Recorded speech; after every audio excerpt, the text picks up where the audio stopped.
अभी खबर आई थी कल परसों के दिन में, और खबर ये थी कि अमेरिका सरकार विचार कर रही है कि जो रसिया का एसेट है, यानी कि रसिया का जो पैसा विदेशों में उस बैंकों में जमा किया है रसिया ने, और वो अब जब्त हो चुका है, वो फ्रोज हो चुका है, तो वो पैसे का क्या किया जाए। लगभग $300 बिलियन है ये रसिया का पैसा है, और ये अभी यूरोपियन देश और अमेरिका के बैंकों में ये इस समय फ्रोज किया हुआ है। तो इतने सारा पैसा का क्या किया जाए। इस समय काफ़ी संभावना दिख रही है इन पैसों की। पहले तो ये है कि यूक्रेन को ये पैसा दे दिया जाए। यूक्रेन को अगर ये पैसा मिल जाता है तो यूक्रेन को इस समय जो पैसे की कमी से जूझना पड़ रहा है तो उसकी समस्या हल हो जाएगी। दूसरा, इस पैसे का इस्तेमाल इस तरह से हो सकता है कि जो ये यूक्रेन को ये पैसा लोन के तहत दिया जाए, यानी कि पैसा यूक्रेन को आज से लगभग 50-60 साल बाद लौटाना पड़ेगा। तो अगर ये लोन के द्वारा यूक्रेन को पैसा दिया जाएगा तो फिर यूक्रेन थोड़ा इसको संभल के इसका पैसे को खर्च करेगा, जिम्मेदारी से इस पैसे को वो इस्तेमाल करेगा यूक्रेन। तीसरा, इसका इस तरह से इस्तेमाल हो सकता है कि जो ये $300 बिलियन है, इस $300 बिलियन में से जो इंटरेस्ट मिलता है तो उसी इंटरेस्ट को यूक्रेन को दिया जाए। तो इंटरेस्ट अगर हम देख लेते हैं, अगर इंटरेस्ट लगभग $300 बिलियन में से एक साल में इंटरेस्ट इसका आता होगा $2-3 बिलियन आ रहा होगा, तो $2-3 बिलियन अगर यूक्रेन को हर साल मिलता है तो यूक्रेन को काफ़ी उसको मदद पहुंच सकती है। तो ये कुछ तरीके हैं जिससे यूक्रेन को ये पैसा दिया जा सकता है। लेकिन जो रसिया है उसका स्टेटमेंट आ गया है, और रसिया को जब पता लग रहा है कि ये गवर्नमेंट, अमेरिका की जो गवर्नमेंट है वो यूक्रेन को पैसा देने की सोच रही है, तो रसिया की गवर्नमेंट ने कल स्टेटमेंट जारी किया और उसने कहा कि अगर अमेरिका कुछ ऐसा फैसला लेता है, यानी कि जो पैसा रसिया का भी फ्रोज हो रखा है, अगर अमेरिका उस पैसे को यूक्रेन को देता है तो रसिया उसको फिर रिटेलिएट करेगा, यानी रसिया भी रिस्पॉन्ड करेगा। रसिया ने कहा है कि हम रिस्पॉन्ड इस तरीके से करेंगे कि जो हमारे देश में विदेशी कंपनियों का एसेट है हम उसको जब्त कर लेंगे। इसके अलावा हम वेस्टर्न देशों के साथ डिप्लोमेटिक संबंधों को भी तोड़ देंगे।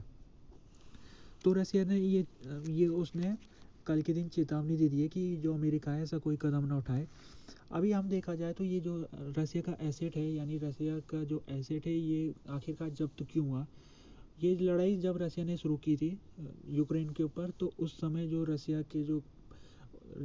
का पैसा विदेशों में जमा था, विदेशी बैंकों में, डॉलर करेंसी में या दूसरी करेंसी में, तो इन देशों ने क्या किया, यूरोपियन देश और अमेरिका ने, इन्होंने रसिया का पैसा जब्त कर लिया। तो ये जो पैसा है ये रसिया को, अगर चाह के भी रसिया इस पैसे को नहीं निकाल सकता है क्योंकि जब्त हो रखा है पैसा। तो रसिया की जो सरकार है ये मांग करती रही है कि ये पैसा उसको दे दिया जाए, लेकिन अमेरिका ने कहा है जब तक ये रसिया लड़ाई ख़त्म नहीं करेगा यूक्रेन में तब तक ये पैसा भी रसिया को नहीं मिलेगा। तो हो सकता है अगर हम एक कंडीशन ये भी लेके चले कि ये जो अमेरिका है ये यूक्रेन को ये पैसा नहीं देता है, तो अमेरिका दूसरा तरीका ये निकाल सकता है कि वो इस पैसे को लड़ाई रुकाने में इस्तेमाल कर सकता है, यानी कि वो रसिया को लालच दे सकता है कि अगर रसिया को ये पैसा चाहिए तो उसको यूक्रेन में लड़ाई रोकनी पड़ेगी। अभी तो रसिया तैयार नहीं है, लेकिन आने वाले साल में 1-2 साल में क्या पता वो तैयार हो जाए, तो ये भी एक तरीका निकल सकता है। अभी जब यूक्रेन की लड़ाई चल रही है उसमें काफ़ी गंभीर लड़ाई है, और काफ़ी पिछले 2 महीने में कह सकते हैं कि 20,000 रसियन सिपाही यहाँ मारे गए यूक्रेन के जो बॉर्डर के सामने, और लगभग इतने यूक्रेन के सिपाही मारे गए। तो ये जो लड़ाई है इस समय जो सबसे भयानक लड़ाई चल रही है, ओदिविका एक शहर है यूक्रेन का, वहाँ पर चल रही है, और लगभग आधे शहर में रसिया ने कब्जा कर लिया है। तो ये जो शहर है ये लंबे समय से यूक्रेन के पास रहा है। अगर हम इसके नक्शे को देखें तो इसके जो तीनों तरफ बाउंड्रीज है वहाँ पर रसिया का कब्जा हो गया, लेकिन ये इकलौता अभी शहर है जो यूक्रेन के पास है, तो अब रसिया इसको भी कब्जे में लेने की कोशिश कर रहा है। तो अदिविका शहर को हम कह सकते हैं कि यहाँ पर लगभग 2.5 लाख की आबादी थी जब यहाँ पर लड़ाई शुरू होने से पहले, और अभी तक लगभग जो यहाँ नागरिक थे वो यहाँ इस जगह को छोड़ के जा चुके हैं। तो यहाँ पर अभी केवल सिपाही यहाँ पर इस जगह को डिफेंस करने के लिए रुके हुए, बाकी यहाँ पर सिविलियन लोगों को भेज दिया गया है। तो ये जो पूरा खंडर बन चुका है ये शहर, यहाँ पर इतने ज़्यादा रसिया ने मिसाइल अटैक किया है, बमबारी की है कि ये शहर पूरा अब घोस्ट टाउन बन चुका है। तो रसिया इस शहर को पाने के लिए उसने पूरी अपनी सेना छोड़ दी है यहाँ पर, और बहुत ही खतरनाक लड़ाई इस समय दीविका के ऊपर चल रही है।